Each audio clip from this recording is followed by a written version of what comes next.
Live NFL trivia every Wednesday night on Twitch at 9 p.m. Eastern. Come show off your football knowledge for a chance to win cash prizes. Check the link in the description to find out more. And now, on with our feature presentation. I want you to picture this scenario. You check the TV guide, and you notice that your team is going to be televised in your market as part of the second game of a doubleheader. You're all excited for this, and rightfully so, because you get to watch your team and don't have to go to a bar or find some alternative way to figure out what happened. And then you watch the first game, and it runs long. Now you're getting nervous that you won't be able to see your team for the full 60 minutes that they're playing. And sure enough, the first game runs longer than the allotted time, meaning that when the game finally ends and the network flips to your team, the game is joined in progress, and you have no idea what happened for a portion of the game. I'm sure this has happened to a lot of people. Heck, it may have even happened to you this past season. However, usually when this happens today, it's because of two factors. It's because the game runs longer than 3.5 hours due to going into overtime, and it's because the second game is truly out of market. In other words, if the Giants have the second game of the doubleheader, if you're in New York, they're flipping to the start of that game no matter how the first game is going. However, if you're in Montana, they're not flipping until the first game ends. In other words, when this happens, it's not because of poor planning on the network's part, and it's not because of a severe lack of understanding on the network's part of how the market works and what their interests are. Well, in 1979, that was not the case, because in 1979, CBS did something absolutely stupid with one of their markets in Texas that more than 40 years later, I still can't figure out their reasoning. And this is the story behind the bizarre controversy. Before I talk about the incident in question, we need some context to understand the market in question, how the scheduling worked, and the two games that were a part of this conflict. Our story involves a Texas city with a population of around 100,000 people right near the Oklahoma border 15 miles away, and that's Wichita Falls. Obviously, Wichita Falls does not have an NFL team, nor do they have any sports teams in the Big Four, as they are way too small for that. However, even though they don't have a team of their own, if you ask most people in Wichita Falls what team they support, they would tell you that it's the team about 2 hours and 150 miles southeast of them, and would tell you that they support America's team, with that being the Dallas Cowboys. Make no mistake about it, Wichita Falls is Cowboys territory, with the city being a strong secondary market where the majority of the football-loving population roots for the Cowboys. From 1998 to 2001, they even held training camp at Midwestern State University in Wichita Falls, making it at the time just the second Texas city that the Cowboys ever held training camp in, alongside Austin. People in the area joined together to fly a plane over Texas Stadium on Thanksgiving while the Cowboys were playing, which gave a message to owner Jerry Jones that read, "Hey Jerry, Wichita Falls wants your Cowboys." Heck, the Cowboys holding training camp there in front of tons of fans was the plot of an episode of King of the Hill.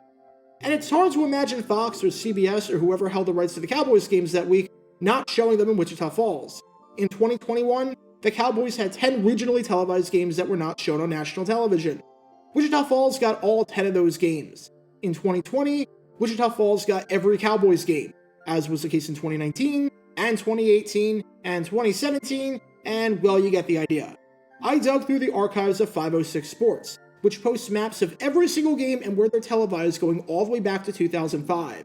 And I could not find one instance of a Cowboys game not being televised in Wichita Falls, which makes sense when you consider the geographic proximity that the city has to Dallas compared to every other NFL city, and the popularity of the Cowboys across the country, but especially in the state of Texas.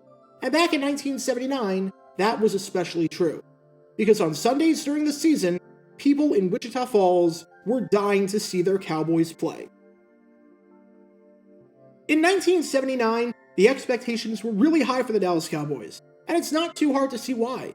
They had a winning record every year since 1966. They made the playoffs every year but won since 1966, and they were coming off of back-to-back appearances in the Super Bowl, having won Super Bowl 12 during the 1977 season, and having lost Super Bowl 13 the following year in 1978.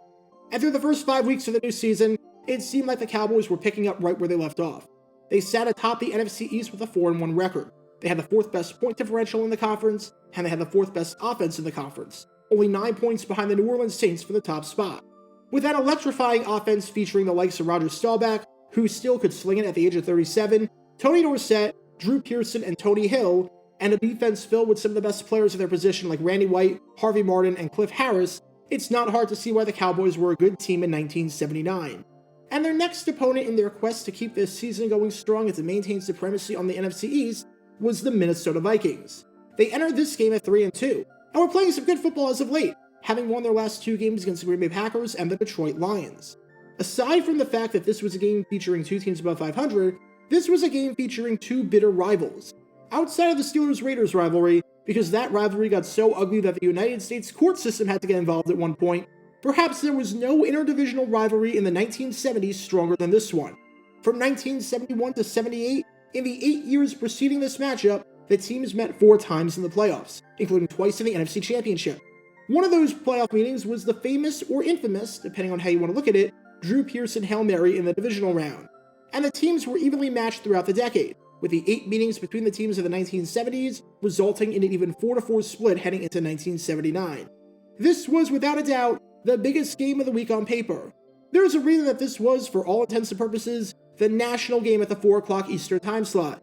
You had two great teams, two teams that hated each other, and two teams playing for a lot, since a loss by the Cowboys would potentially drop them out of first in the division, and a loss by the Vikings would potentially end their chances at winning the NFC Central, since the Tampa Bay Buccaneers entered the week at 5-0, and that would be a lot of ground to make up.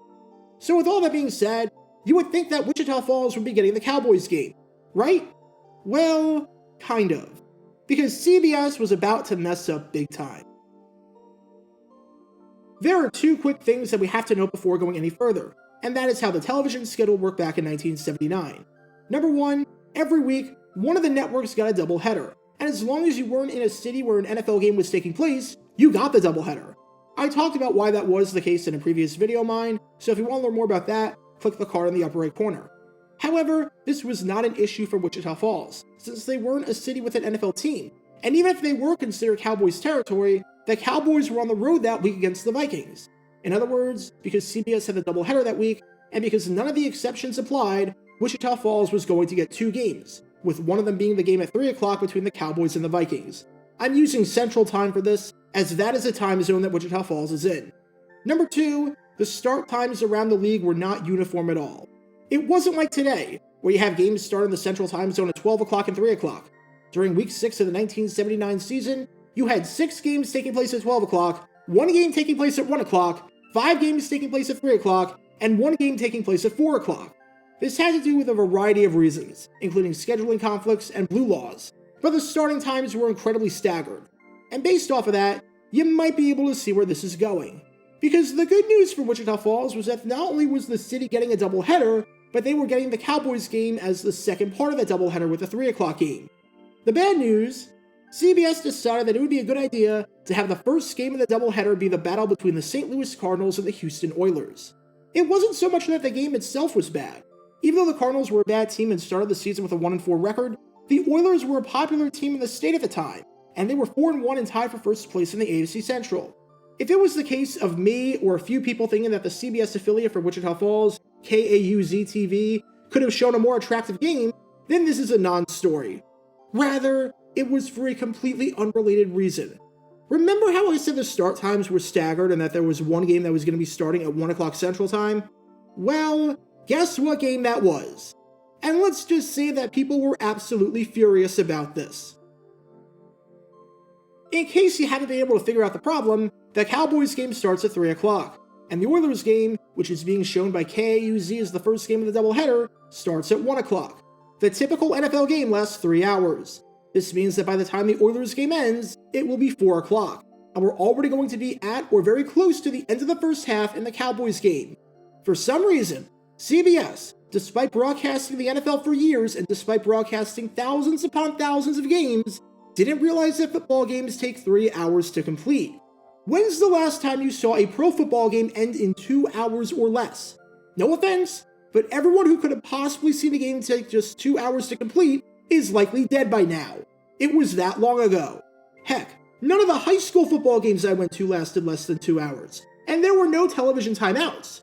Yet CBS didn't seem to think this one through, because in a predominantly Cowboys city, you were now going to have a bunch of people who couldn't watch the first half of the Cowboys game. What was CBS's response to this? Tough luck. The crazy part is that initially, CBS assigned KDFW, the affiliate in Dallas, that same schedule, with the Cardinals-Oilers game being at 1 o'clock and the Cowboys-Vikings game being at 3 o'clock. But after KDFW threw a fit, and rightfully so, CBS made the change 72 hours before game time to assign a different game to start off the doubleheader. In this case, they were going to get the 12 o'clock game between Washington and Philadelphia.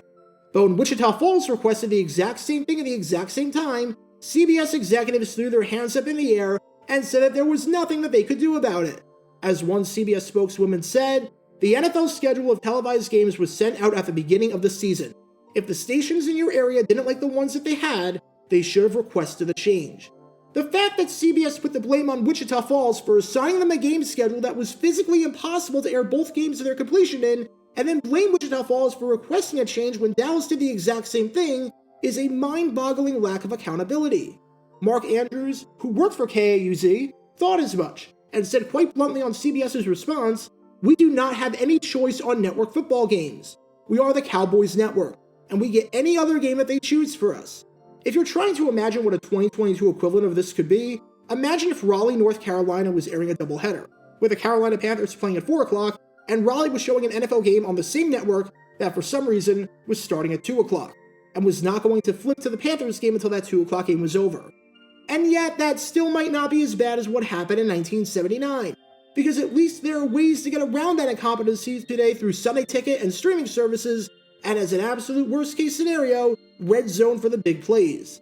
In 1979, the people of Wichita Falls, despite being Cowboys fans, were stuck and were unable to watch the first half of their game against the Vikings because of some absolutely incompetent executives on CBS's part that didn't realize that a football game takes 3 hours to complete. As for how this bizarre controversy played out, at least Cowboys fans in the area were happy at the end of the day, even if they were understandably frustrated at the start of it. At 1 o'clock Central Time, the St. Louis Cardinals took on the Houston Oilers, in a game that, for some inexplicable reason that I can't wrap my head around in the slightest bit, was shown in Wichita Falls. However, in a shocking upset, and in what might have been one of the biggest upsets of the entire season, the Cardinals won. Turns out, this was a pretty good game, as even though the Oilers led at 17-10 midway through the fourth quarter, the Cards scored the final 14 points of the game, with Wayne Morris scoring 2 rushing touchdowns to give the Cardinals a stunning road victory. Anytime you can win a game where your starting quarterback throws no touchdowns and 3 interceptions and win it 24-17, you'll take it. When that game finally ended sometime around 4 o'clock, KAUZ flipped over to the Cowboys-Vikings game, which was joined in progress. And when they flipped over, the Cowboys were leading at 23-7, absolutely dominating the Vikings at the start thanks to 2 rushing touchdowns by Tony Dorsett, a field goal by Raphael Septien, and a 33-yard fumble return for a touchdown by Benny Barnes. As a side note, if you want to learn more about Benny Barnes, particularly his college career while he was with Stanford, click the card in the upper right corner. Even though the Vikings tried to mount a comeback and got it within 3 points in the third quarter to make it 23-20, the Cowboys eventually pulled away with 2 more touchdowns, including a Tony Dorsett rushing touchdown that was his 3rd touchdown of the day. In total, the Cowboys outgained the Vikings 446-240 in total yardage, nearly doubling them up, and outgained them 279-61 in rushing yards, posting 4.5 times the rushing yards while averaging over 6 yards per carry and holding the Vikings to less than 3 yards per carry. Not a bad day at the office if I do say so myself.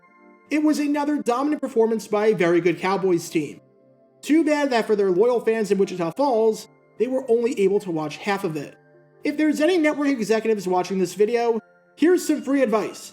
An NFL game will last, at minimum, 3 hours. Do not schedule events that overlap with NFL games without realizing that games will take 3 hours to complete. If you genuinely think that you can complete an NFL game in 2 hours, then you do not deserve to be employed, because your incompetence will screw over tons of fans who will make their voices heard, and will be remembered more than 40 years later. Get your official Jaguar Gator 9 merchandise by going to jg9shop.com, and be sure to like this video, ring the notification bell, and subscribe down below if you haven't already, as it helps the channel out a lot. And be sure to check out Twitch every Wednesday night at 9 p.m. Eastern for your chance to play NFL Trivia and win cash prizes. Link in the description below. If you want to see videos like this condensed down to 60 seconds, then follow me on TikTok at JaguarGator9. To see college football videos, subscribe to JaguarGator8. To see highlight videos of players throughout the history of the NFL, subscribe to JG9 Highlights. Also, special thanks to all of our Patreon supporters for helping out the channel. Your support is greatly appreciated. See how you can become a patron and request future video topics in the description below.